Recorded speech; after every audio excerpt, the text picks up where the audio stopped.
In today's Politico briefing, what are President Obama's challenges tomorrow night? Politico has its list, and Politico's executive editor, Jim Vandehei, joins us now.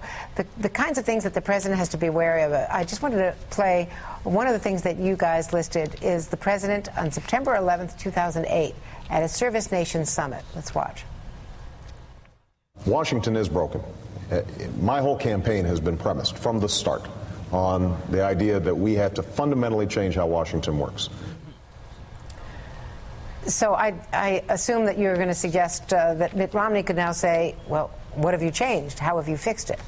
Well, I think it's a long list of quotes that the president's had about things he would do in office, whether it's reforming immigration right away, turning around the economy, changing the tone in Washington.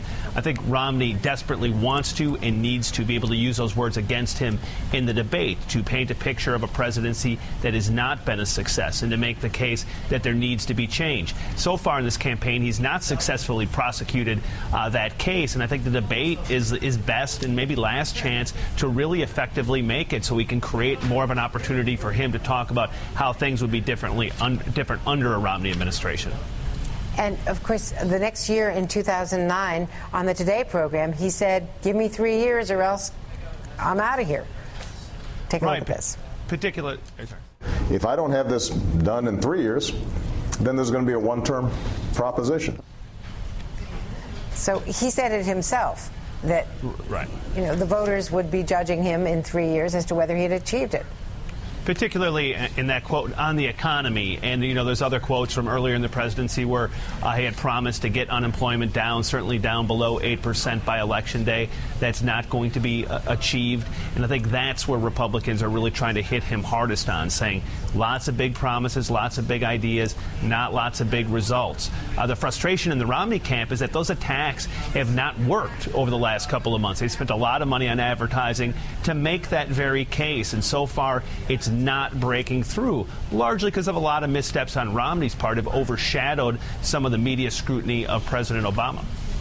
And in fact, one of the biggest missteps was likely the 47,000, the 47% rather. That clearly is something that is going to be front and center of the debate. When he's got to somehow try to persuade people that he cares about them, that he's empathetic, and that he isn't sort of writing off half the electorate.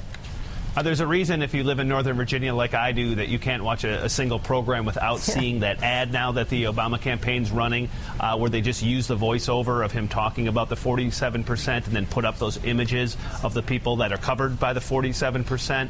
Very effective. Lots of polling over the last couple of days that show that that message is really breaking through, that people are very aware of this debate over his comments and that it's hurting Mitt Romney, largely because it plays into a caricature that the Obama campaign is tried to paint of Mitt Romney from the beginning of this campaign. So yes, I'm certain President Obama will use that quote against him repeatedly in the debate tomorrow, and Mitt Romney has to figure out a way to pivot from that and make the case against Barack Obama.